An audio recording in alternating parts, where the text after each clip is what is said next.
Saya selalu ngomong guru, guru, guru bukan buku. Guru lepas buku, guru lepas buku, guru lepas buku. Saya dari dulu ngomongin gitu. Abdi Dedi, mohon. Assalamualaikum warahmatullahi wabarakatuh. Pidato Kang Deddy Mulyadi ngaji, para ustadz, para menteri, para santri, Prabowo pun pasti terkejut melihat pidato Kang Deddy Mulyadi ini. Ya, sudah sekian puluh tahun Kang Deddy lulus sekolah SMP tapi tetap mendatangi gurunya, tidak sombong, bahkan menyebut dirinya sebagai murid.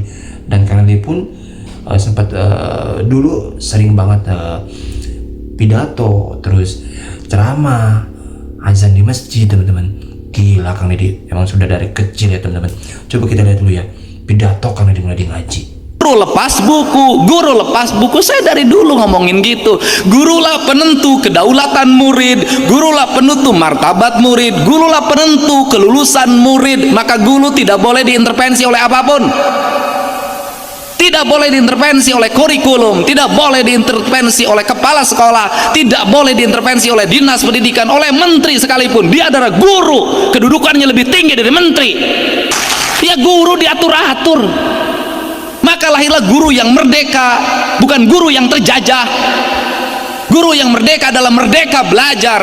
Maka dia mengajar di depan muridnya berdasarkan apa? Berdasarkan la ilaha illallah, asma Allah, bismillahirrahmanirrahim. Dia ngajar di sini. Dia dipandu oleh siapa? Oleh nur, oleh cahaya. Hei, ini Dedi, bukan ini Budi. Tanya muridmu, ibumu kemana tiap hari? Ibu saya ke pasar. Baru ibu pergi ke pasar. Ibumu kemana? Ke sekolah ngajar. Ibu pergi ke sekolah. Jangan dibikin asing. Saya waktu SD kelas 1 sudah dibikin asing. Ibu pergi ke pasar, pan inung aing masa bulan sekali ke pasar. Ini Budi, ini Dedi. Tidak. Maka pelajaran pertama ketika masuk kelas, kenalkan dirimu. Siapa dirimu? Tulis. Ini Dedi. Genetikanya apa? Turunan siapa? Golongan darahnya apa? Tinggi badannya berapa? Maka di situ lahir ilmu genetika, lahirlah ilmu biologi. Terus mengenalkan dirinya dulu, nggak berlarang lain terus. Ya murid SMP hiji. Ya. Abdi mah Dedi. Deddy Mulyadi ya. Mohon. Punten ya. Mohon. Ada juga bener coba teh Silbe. Benar. Kampung Kurma Silebe. Sahabat gawena adan di musola. Musolana Al Kautsar. Pak Adang Hambali. Guru agama terus ngantunkeun padamanya. Abdi mah Kampung Kur Silebe. Silbe. Silebe. Terkenal tukang ceramah. Ya. Baca puisi. Ya. Gitu. Pangletikna ke SMP. Patia terang enggak? Hah? Patia. Terang? Tah. Itu kan Silbe jadi Patia teh. Oh nya. Patia Silbe. Ya punten Mbak Dedinya punten. Terus abi saya harus Mbak Dedi, abdi Mbak Dedi. Bapak guru. Harus pensiun. Oh nya, tapi guru mah ya pensiun nanya guru we. Murid kita ya urut muridnya murid we. Kakana Koko, Pak. Koko Haryadi. Mana teh? Koko Haryadi. Oh, ya teh lanjutna Koko. Ibu. Koko mah geus jadi pejabat di Pemda Subang, Lin. Tak ada kehidupan kalau tak ada air. Tak ada kehidupan, tak ada udara. Tak ada kehidupan, tak ada matahari. Tak ada kehidupan, tak ada tanah. Tak ada. Karena tak ada, ini harus ada. Ketika ada, agar hidup maka harus bersenyawa. Maka falsafah Sunda Siliwangi. Apa itu? Silih asa, silih asih, silih asu. Kalimatnya nu jauh urang degetkeun geus geuleut urang layutkeun, geus layut urang paheutkeun, geus paheut silih wangikeun. Apa falsafah hidupnya? Yaitu manusia adalah makhluk sosial yang satu sama lain itu saling membutuhkan. Falsafah tauhidnya orang timur, tauhidnya orang Sunda. Nanti Anda baru ngomong Islam belakangan, kan nanti saya salah tafsir. Nah, itu di situ prinsip pembangunan adalah itu. Tidak beliau Rerum contra omnes, tidak falsafah barat di mana manusia adalah penakluk alam, bukan. Falsafah timur adalah manusia itu bersenyawa dengan alam, bersama alam. Anda di sekolah sudah mengajarkan pendidikan kekafiran. Kita ini gagal, ngaku Islam gagal. Nggak ada, Islam itu saling bunuh, nggak ada. Islam itu hayat, hidup dan menghidupkan. Sunda itu hidup dan menghidupkan. Siliwangi itu silih asa, silih asi, silih. Pertanyaan saya, di mana letak pertentangannya? Jangan-jangan tiap hari orang bicara syar'i, sesungguhnya perilaku hidupnya bertentangan dengan kaidah Islam itu sendiri. Ini dari falsafah dasar ini lahir pendidikan lingkungan. Ini bersatu, bersenyawa, nggak boleh saling membunuh, nggak boleh, harus hidup dan menghidupkan. Nggak perlu lagi material impor, cukup di sini. Di situ itu dari sisi arsitektur. Semestinya negara melahirkan sekolah yang berarsitektur local wisdom, yang dia hidup. Orang Sukasari tumbuhnya bambu, maka sekolahnya sekolah bambu.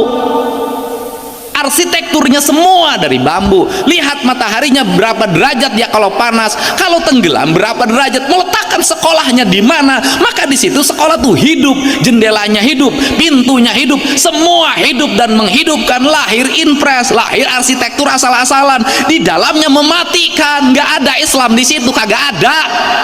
Sekolah yang nggak ada jendelanya, nggak ada Islamnya. Sekolah yang dikunci pakai kasar, nggak ada Islamnya, nggak ada Allahnya di situ. Kenapa? Anda yang ada adalah kematian. Ini kan kita sini aja udah gagal. Jadi kalau ngomong pendidikan paripurna dari sini. Nah, nanti saya selalu ngomong guru bukan buku. Guru lepas buku, guru lepas buku, guru lepas buku. Saya dari dulu ngomongin gitu.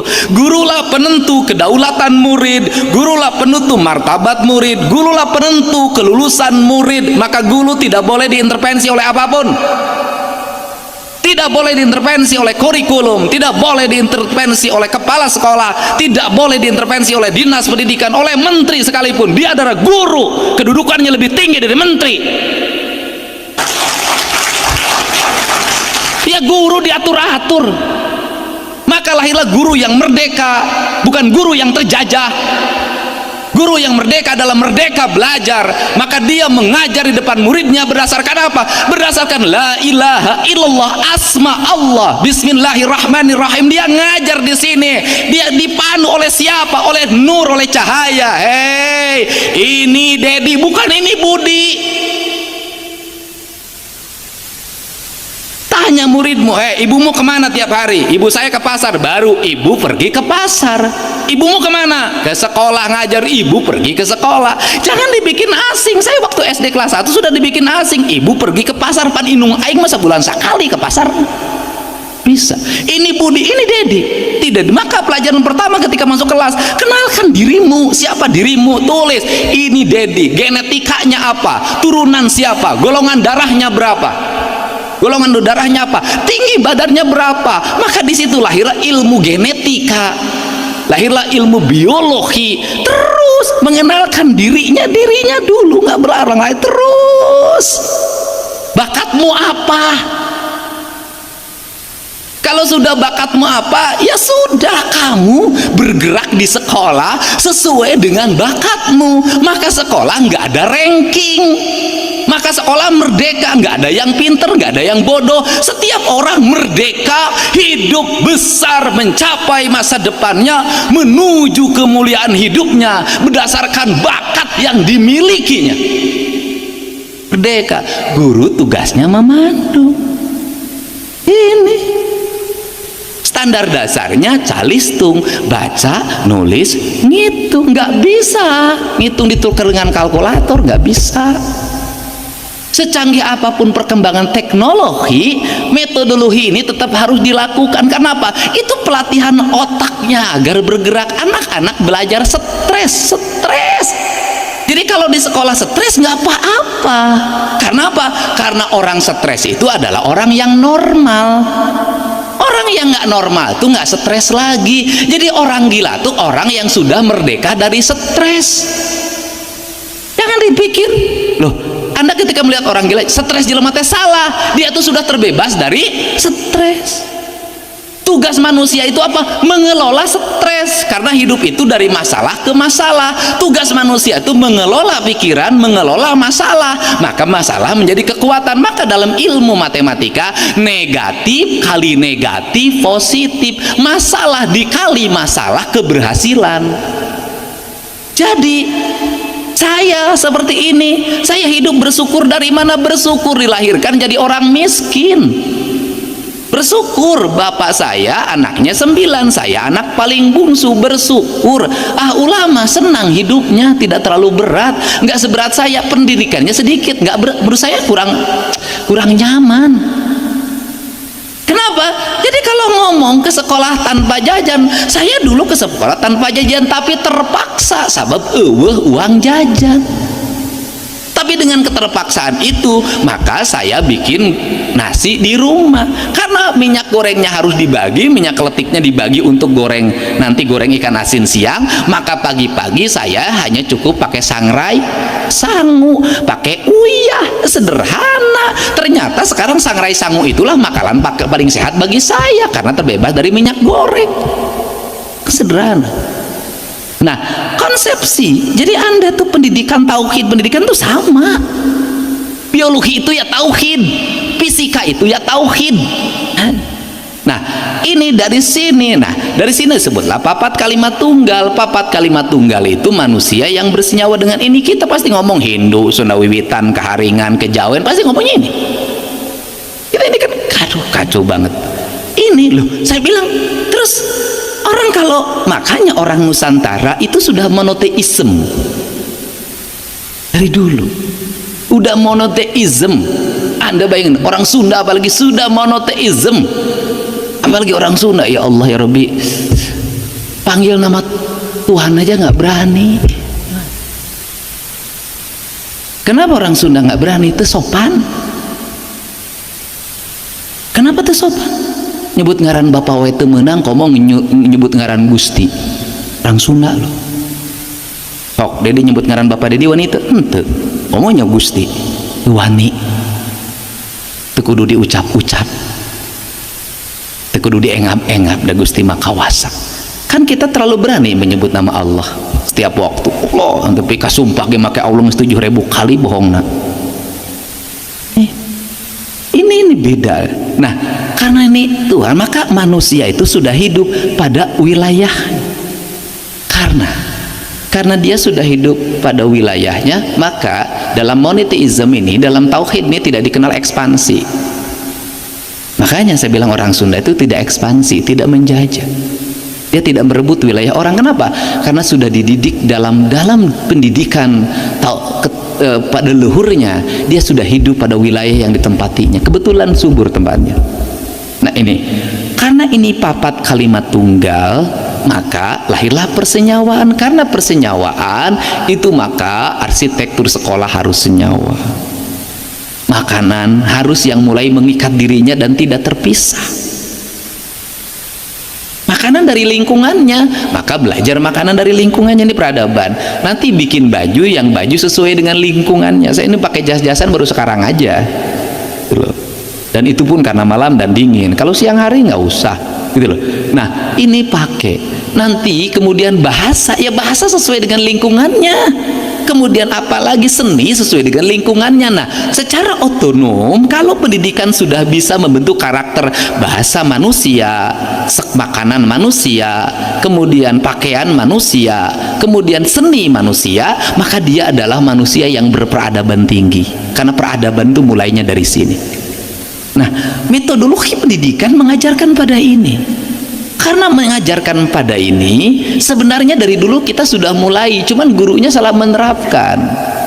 Pasti teori sekolah itu, teori biologinya pasti metamorfosis, pasti cerita kepompong aja jadi hileud, gak berubah. Atau cerita tentang burui jadi kodok, itu aja.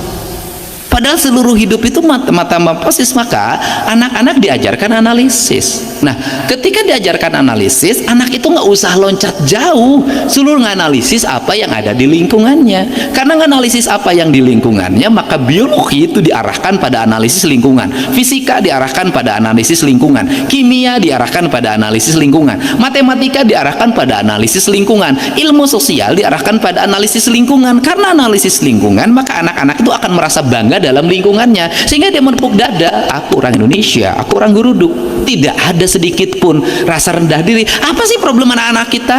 Rendah diri. Kenapa? Karena orang tuanya mengajarkan rendah diri.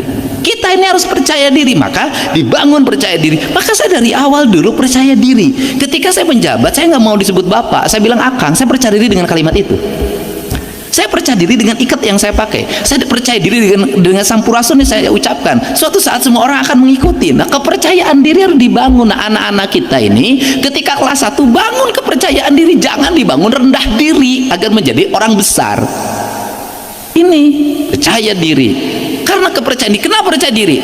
Tuhannya sama. Makanannya memang berbeda, tapi makanan saya lebih unggul, pakaian saya lebih unggul, apapun lebih unggul. Maka bangun jiwa superioritas. Ini kenapa harus saya ngomongkan itu? Karena dalam literasi Sunda itu tidak diajarkan superior. Kenapa kalimat orang Sunda ulah agul ku payung butut? Konteksnya sudah berbeda, ini bersaing. Dulu homogen, semua orang Sunda. Sumuhun mangga hapunten abdi mah bodoh teu tiasa naon beak semoal kebagian. Hari ini nggak bisa. Hari ini harus agul ku payung butut, batur boga payung butut we agul, komo urang payungna alus agul. Assalamualaikum warahmatullahi wabarakatuh. Alhamdulillah teman-teman semua, tadi kita sudah mendengarkan pidato dari Gubernur Jawa Barat Kang Deddy Mulyadi. Teman-teman, banyak sekali yang bisa kita ambil di situ ya teman-teman. Dan mudah-mudahan bisa kita terapkan ya teman-teman, ya khususnya di saya pribadi. Dan Kang Deddy pun menyatakan bahwa guru itu nggak ada bekasnya teman-teman ya. Mungkin para santri, para pelajar harus dengar ini ya teman-teman. Dan ya para menteri pun ya harus dengar ini. Prabowo yang pasti terkejut mendengarkan pidato sosok gubernur, pidatonya seperti itu ya. Jarang sekali teman-teman ya, saya katakan jarang sekali ada seorang gubernur berpidato seperti itu. Dan ya begitu ya, nancep banget ya pidato Kang Deddy Mulyadi ini ya. Guru nggak ada bekasnya. Bahkan Kang Deddy pun tadi sampai bersilaturahmi ya udah sekian puluh tahun. Bayangin teman-teman, dari SMP loh, tapi tetap didatangin oleh Kang Deddy Mulyadi. Bahkan Kang Deddy pun ya dulunya suka puisi, suka ceramah, suka azan di masjid.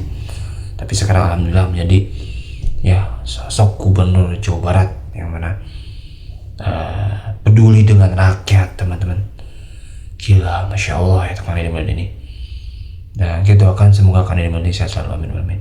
Oke teman-teman, itu dia video kali ini tentang pidato Kang Deddy Mulyadi. Terima kasih, sampai jumpa di video. Assalamualaikum warahmatullahi wabarakatuh.